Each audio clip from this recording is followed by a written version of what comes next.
But because of the, some crisis in life, I decided again to go abroad because I was married when I was 21. He was in a very serious condition. He was not working for a few years. There was the time that I must take the responsibility on the family.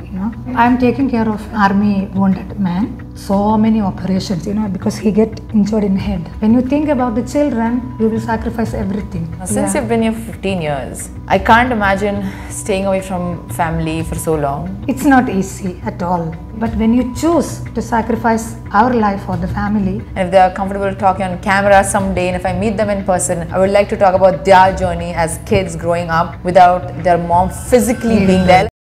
I'm very happy to have the OG Indian caretaker on Moses in Israel. Thank you for coming. Thank you for welcoming me. I'm so excited because I have a lot of questions for you. We're going to be splitting this video into two different topics. One is about her life as a caregiver in Israel, and second is about the logistics. If you want to be a caretaker in Israel, you should go watch the other video. But for now, let's talk about how you landed here and your life as a caretaker. Can you walk us through what you do during the day? I came to Israel in 2010. And before that, I was working in Saudi Arabia. I worked in Saudi Arabia for 4 years. When I was working in Saudi Arabia, the moment I decided to come back home, my dream was not to go anymore, to abroad. Really? Yeah. Why? I wanted to be at home with my children, and that time I was pregnant with my daughter. I had son already, so I said after I giving birth, I will not leave my children again. I want to leave, but because of the some crisis in life, I decided again to go abroad because I was married when I was 21. Wow. Okay. That's very young. I was so young, and since soon after the marriage, my husband got sick with something with his lungs, and he had to go through the operation. It was a big surgery. He was in a very serious condition. So since then, he was not working for a few years. There was the time that I must take the responsibility on the family. And then this is the first surgery, and after that he gets sick with, because of all the steroids that he's taking, he get infected in his pancreas, and so many health stories happened in between these years. So we had a huge, amount like debit in the bank. Oh, you had debt in the bank? In the bank. Because you spent so much money for his treatment. Not only for his treatments, and his parents are also not so healthy. So there are so many things happened, during these years. So I decided again to go abroad, and that time my auntie was working already here. She came before that. So I talked to her, and she said, this is the good place. Come over here, and this is how I choose Israel. Okay. To come over here. So you told me off camera that your auntie has been here for the last 19 years. Almost, yes. Almost. She was here and she then convinced you to come. Yes. And she helped me a lot. In the beginning, she's the one who introduced me to the agencies, and and also with the money for paying, and she helped me to come over here. She's still here, and I'm still here. Probably we will go back together. That's going to be long. I wish. We all wish you good luck. We want you to, have a good time and also, do your job. So tell me, how do you start your day? What your day looks like? Can you run us through? Okay. I'm taking care of army wounded man. He was wounded in army, and also he has many other issues like his health issues. Because he was an army man, he has his regular schedule for everything. Going to sleep and to get up, and even from the moment he come up from the bed, he has his own way. Nobody can change his schedule. He's an army man. Yeah. But he's such a good man. I'm taking care of him since 13 years. In the beginning 2 years, I had a few jobs, different places, but since 13 years, I'm taking care of him. So I woke up before him, and I go through my personal, things in the morning, and then I wake him up. So this is how we start the life. How old is he? Now he's 63. He was wounded in very young age, 27, I think. Oh, really? Yeah. So he's not married. He had only his parents, and now parents also they died. And he's living in a village called Kfar Tikva. It's a place for people with special needs. I see. Yeah, he is not a person that should be there people with special needs, but he was all alone in his life. The army decided to keep him in a place that he can have people around him, and there will be somebody to take care of him. Yeah. He has 2 brothers, and we have very good connection with the family. Okay. They have their life, and there is no one to take care of him. So I'm there like his mother. This is what he used to tell people. He was shiny. I have to help him with everything, with shower and brushing teeth, wearing clothes and everything. I have When to you say help wounded, him. like he is not operational at all, like. He went through so many operations, because he get injured in head. Oh, I see. Like his head is like oval shape. Oh, I see. It's become like, so he has problem with the neurological, issues. He get fits, what is fits? So because of his neurological problem. So we have to be around him all the time. Somebody must be there all the time. He is walking. Thank God, still he's walking, but with the help of like rollator, and we have a small tuk-tuk, like a kalnoit, to go around inside the village. Yeah, I drive this because this place is like for people with special needs. There are workshops inside the village, so they can do something. Some activities that is not sitting all day. Yeah, so he is working in a workshop that craft work. They are putting pins and everything in like crackerim, like animals, flower, and they are making things. Okay. So I have to take him at 9 o'clock. Is it every day? Every day. This is our routine. Okay. Like, after all the morning things and breakfast, I must take him to the workshop. So until 12:30 he will work there. So I can be free in this time. I will come back home and doing cleaning and laundry. Yeah. And this is the time that I'm on the phone. I'm like while I'm doing other things, people used to call me, and so until 12:30, and it's the lunch time. We have a common dining room. We eat there sometimes. Sometimes I take food over home and we are eating in the house.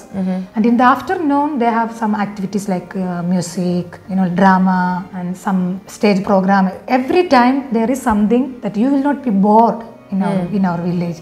So by the evening, it will be dinner, and then go to the evening changing clothes and diapers. Then we will watch TV, and I used to teach Hebrew online. So after I finish all the work with my employer, he is watching TV and I'm helping people to learn Hebrew. This is how my day. Is it something that's voluntary, or like people pay you to teach them? For Hebrew teaching, yes. But other things I do it as a volunteer, Okay. like helping them with the Kavlo Ved. There is an institution called Kavlo Ved. So not institution, organization. They need always somebody to translate, our problems, because some of them they don't have the language, so they cannot tell them exactly what they are feeling. They cannot bring out the problems. So I used to sit with them over the phone and doing the translation from Malayalam to Hebrew, sometimes from English to Hebrew. My English is not so good. Sorry. Your English is very good.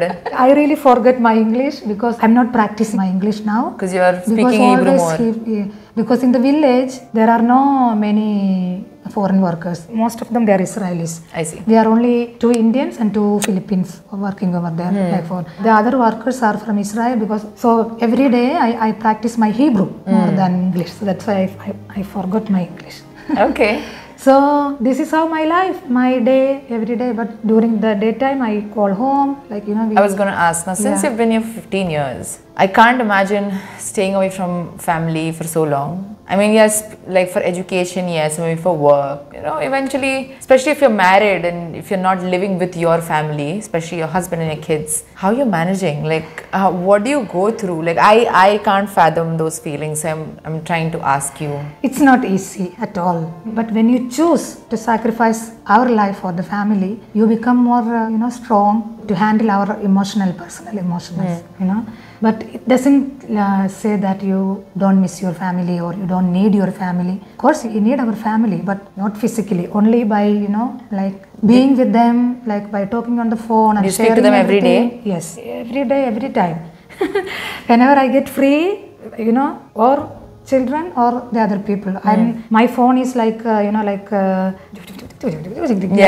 all the time working. My phone is working more than me, I think. My son used to say, this phone at hand, you could get slapped every time. Yeah, because you use it so much. Yeah. Let's say we live in the phone these days. Yeah, because I mean, distance is a challenge, but you have decided you're headstrong about, getting this done because you want to support your family back home. I think one of the major... Especially the education of the children, When you think about the children, you will sacrifice everything. because, and also when you don't have somebody to help you with these things, you know, you don't have any choice. Yeah. So let's say it's a choice. Are you the only breadwinner of the family? Like, are you the only one earning money? Yes. Eventually, yes. But my husband, now he started to work little bit here and there. Okay. But it's not a permanent thing that, you know, he has an So it's income. not stable. Yeah. He is taking care of the house and the parents and children. He is the man in the house, you know, he's working in the house. Okay. Because his parents also. So he's the caregiver of the family. Yes. Let's say like that. I get that. Yeah. So, but we have good connections and we have, thank God, till now, everything is going fine. Good. Touch wood. And how often do you have a chance to see them? At least once a year? Yeah, I used to go every year. Okay. Only the corona time and this war time, I didn't go for 2 years. Like I You haven't seen them yet? No, now I just came back. Oh, you just came back, okay. Yeah, I was on vacation on December. Okay. I celebrated Christmas with them. And sweet. Yeah, I came back. Every year I used to go. Some people are not taking vacation like 2 years, 3 years to, you know, earn money. But I never did it. If I would do it, maybe I had more money in my hand. But I said, you know, at least once in a year, you must see your children and family. Otherwise, you will go back. You know, like you will get separated mentally. I get that. Yeah, because once you go vacation, it's not easy. You need a lot of money to. You need a lot of money, of course. I mean, they're seeing you. For the ticket and, you know, to buy ticket and to take them around and to buy for them everything. It's when you come back with a huge debt again. So you have to like put in a lot more effort to make it. But I used to go every year. Yeah. Yeah, and I'm hoping, like, I know the war has definitely been a challenge for everybody in this country, and it has brought in a lot of challenges for a lot of people. So I hope you're able to see your family every year. We all wish for you to meet your family and reunite every year, because I know because you've been here for 15 years, you've probably missed your kids growing up. Yes. This is the big loss, you know, like we are not with them, they are growing without a mother, but my in-laws, they took care of them. I think they will not be like children they are now if they would grow with me. They grew up like in a good way, you know, like they study good and, you know, the way they behave and everything. They're good kids. Religiously and everything, they are my gift. What are the names? My son's name is Ashbin. Ashbin or Ashvin? Ashbin. Ashbin. Ashbin. Okay. He's 22 years old now. He just finished his first degree in BSW, Bachelor in Social Work. Okay. Now he's doing his internship and he's looking forward to go to abroad to do his MSW, Masters. Yeah. Okay. And my daughter, her name is Anusha. Anusha. Yeah. She's in 10th standard now this year. Good luck. All the best. She's a little bit worried because mathematics, it's not easy for her, and so now we seek help from one of my friends to help her. And mathematics was never my strong suit. Yeah. If I can do it, she can do it too. So don't worry. And again, like, mathematics is, I mean, it's not the future. Like, you can be an artist, you can be anything else that does not need mathematics. You just have to pass in that subject and that's it. Forget about it. Both of them, they sing good. My son, he play piano and keyboard because their father, he's a church choir member. Okay. And I was also. Okay. We used to sing together in the church. Okay. So the music, it's in the blood. So I used to sing and he sings and my children also. But both of them, they didn't study music or something, but they are learning by themselves. Everything. That's good. Even the piano, my husband teach him when he was small. But slowly he went through YouTube's video while watching YouTube and he learned by himself the guitar. So thank God, they are enough talented. I think kids these days are so smart, like you don't need a tutor. Yes. And YouTube is great because you can just go online, look for a video, like learn on your own. But the fact that they're motivated to do this in your absence is a big deal. Usually kids with the parent being absent is like a big challenge. So the fact that they're able to do all of that. For them also, I don't think it was easy for them. No, I'm sure, I'm pretty sure. I would definitely like to talk to them, and if they're comfortable talking on camera someday, and if I meet them in person, I would like to talk about their journey as kids growing up without their mom physically being there. Like, you were there on video, but like, you know, being physically present and like just online is such a difference. We will do it. We'll definitely do it. I have few documentary that I did on myself. my life story. But I don't want to put it in YouTube because there are so many emotional things in it. I get it. But we used to do in Israel because I learned a course that called iDoku. iDoku means I do documents. Okay. I learned this. Okay. And it was like a therapy for me, like a psychological therapy. You have to film yourself from the morning till evening, everywhere you go with the camera, and you catch every moment, and then you sit and write a story. And you have to go through all the materials, and first of all you write the story, the order, and you have to go through all the materials, and you have to choose materials which is enough good for the matter. And also the dialogues, the voiceover. All the movies, sorry I'm telling you, it's in Hebrew, but I wish to show you once. I'm excited to see them. It's like a vlog. I don't want to show to everybody this because it's like it's a material that it's not we filming it like you enjoy to do it. There are things that I'm crying, I'm fighting, and like it's a real life. I'm showing them that. But we used to do how you call it, like presentation. People used to call me with this. So I went with this. I show it in my computer, and they ask me questions about the moments that from the movie. So I have few. I will show you. Oh my gosh. Okay, I'm excited to see it. But I'm telling you, while I was doing this project, I filmed my children also. Okay. So I can see when you film it, you don't think about it. Because you're like After that, when you sit to edit, wow, this is the therapy. In this thing, and you go through your life while watching you, and you can wash away your like it's okay. Even if they are sad, they are going through it and they are strong. We are watching them in the screen. So these are the things made me strong, while during this years. In the beginning, I was not so strong like this, but after I do all these kind of activities, I went through my life again from the beginning. From my childhood, and so it helped me a lot. Well, it's very interesting like how people have coping mechanisms to like deal with things, because at the end of the day it's a do or die situation. Like for you, it's like your family is important, their education is important, and you were the sole bread earner for your family. So hats off. Like I know it's been a tough journey. Only you know what you're going through. Only your kids know what they're going through. Nobody else knows. Nobody else knows. But the fact that you're able to put that into words and share it with a wider audience, because people don't want to talk about it. Yes. But the fact that you choose to keep that aside and be like, what, my experience might help somebody, is a big deal. So again, thanks for that. I have a few more questions for you. Since you're with your employer, what's his name again? Mayor. Oh, so my dad's name is Mayor also. So you're with Mayor 24/7, right? Do you have a social life? Yes. Oh, tell me about it. I'm curious to know. Yes. Because in Israel, when you work as a caregiver, it's not easy to to go out or to do things for yourself, and it's very, very hard. For so many people, it's very hard. And for me, something different is Mayor. He loves to help people. Okay, can you give an example? Example. It's like during daytime, I told you I'm answering the phone calls, and right. Not everyone like it because I speak in my language, and he doesn't understand anything. And you speak in Malayalam. Malayalam. Okay. So he can tell me don't answer the phone during the work time, but instead of telling me this, he loved to involve in this. He's also giving advice. Yeah. Okay. While he's hearing me that I'm correcting Hebrew or something, I'm talking about something nonsense, he will call me, Shiny, you are wrong. Tell like this. This is how I practice my Hebrew. When you say, the Hebrew is not an easy language you have to concentrate on masculine, feminine, and plural. And so when you talk about it, when I explain to my students, if he hear, he will call me. He will sit with us. Even to the students, he's talking sometimes. He's helping them, and also about to talk to the families when they have problems.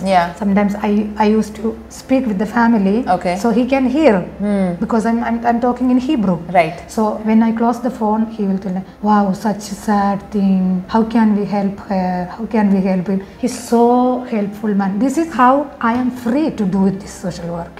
This is how I decided to. Otherwise, probably many people wants to do it, but because of their situation, they cannot do it. So you're blessed to have a good employer who lets you. And also the atmosphere, not all the village. If I need something, if I don't know about something, I can ask anyone. They are always there to help me. if the manager saw me that I'm talking on the phone and no,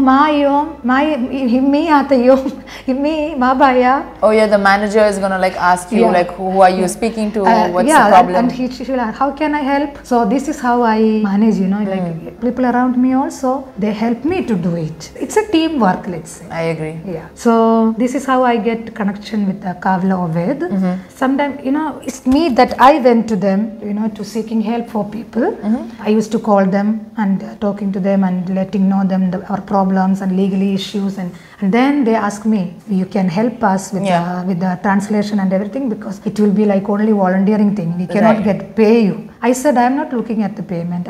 Whatever I can do, I'm here. This is how it started. But now for them, they are telling why we feel so shiny. We cannot go out of it. I said, why to think about go out of it? I'm here. As long as I'm here, whatever I can do for other people, I will do. Not all the time that you can help people with money. But the best thing you can give, that it's your time.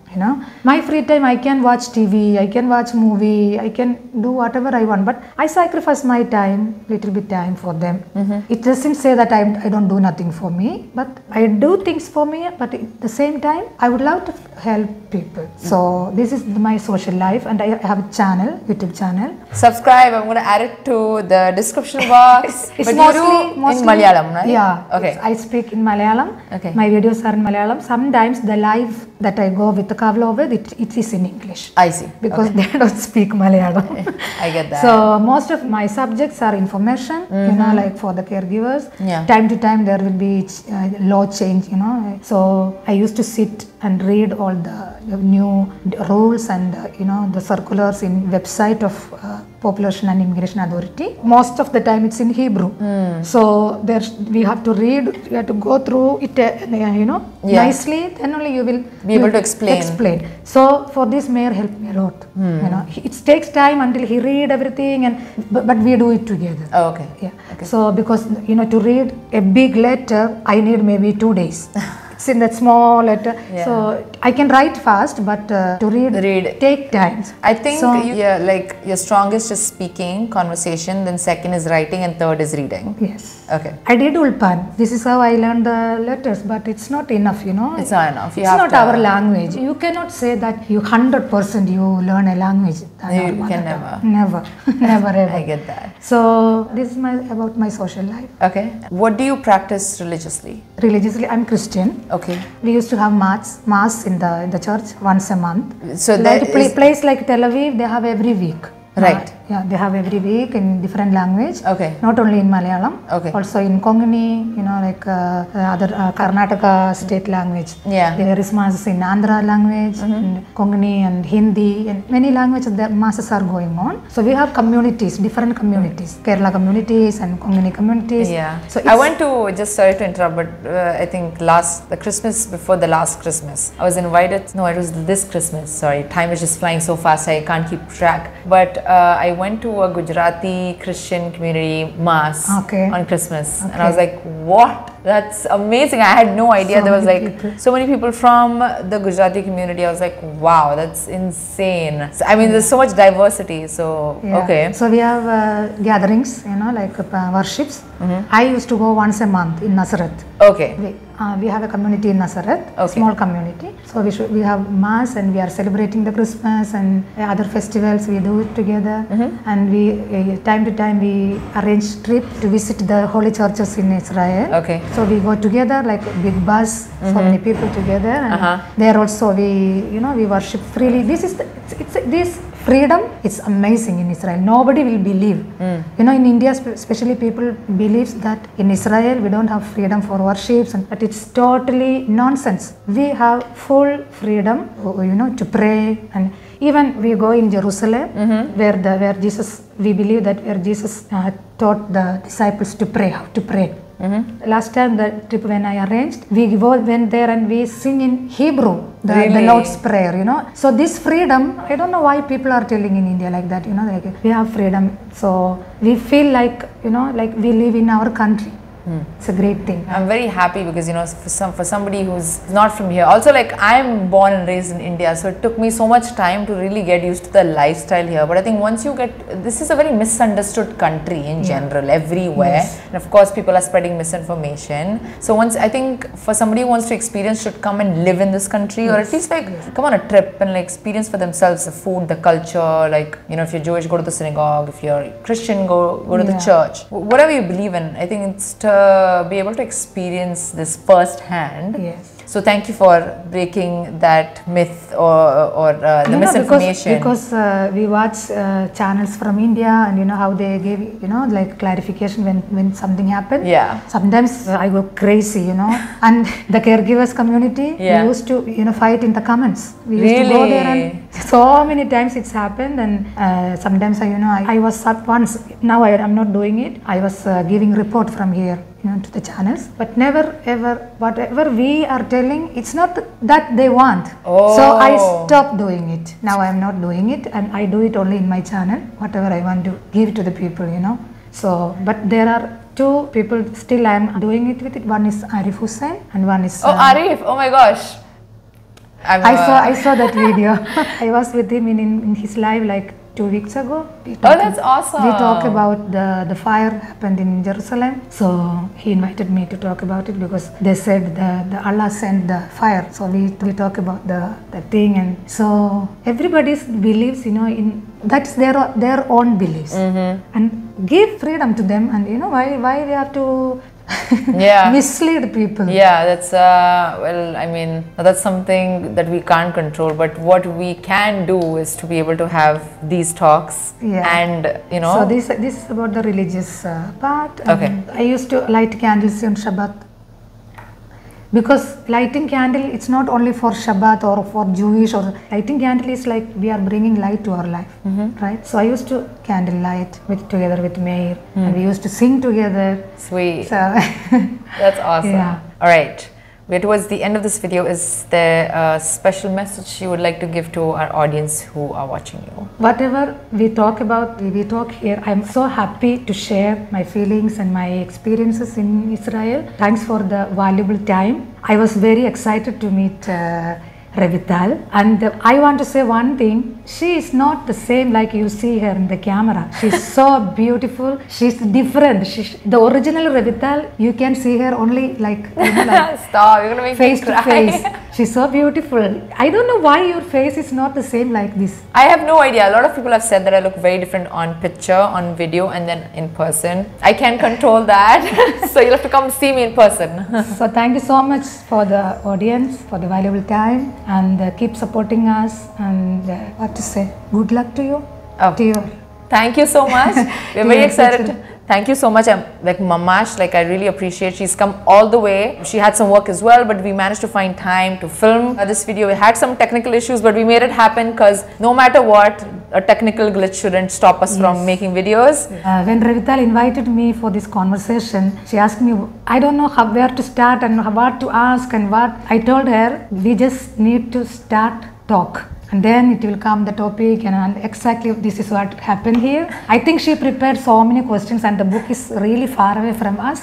We didn't touch it because I didn't give her a chance to think something else. I think I'm like this, you know, when I start talking, I'm like a radio. No, which is great, because you know, if you, it's like analysis paralysis. You talk, if you think too much, you can't like get it out. So I think that's the best. I just like to prepare a little bit, because since I'm interviewing you, I need to know, you know, how the flow should go. But this was great, and the best part is like she's very comfortable on camera. So I'm like, okay, this is great. Camera is my best friend. If you have any questions or comments that you would like us to address, especially from anything related to the caretaker industry, write down in the comment section, and we'll hopefully, if we have more time and if we find a chance, we'll probably do more episodes and drill down into specific topics, because I know this is the most popular topic when it comes to Israel, is, you know, how to become a caretaker, what's the process, yada yada yada. So if you have any questions, go down the comment section. I'm going to add her YouTube channel in the description. Go check it out. Representing the Malayalis, right? And we'll see you next time. Yeah. Bye.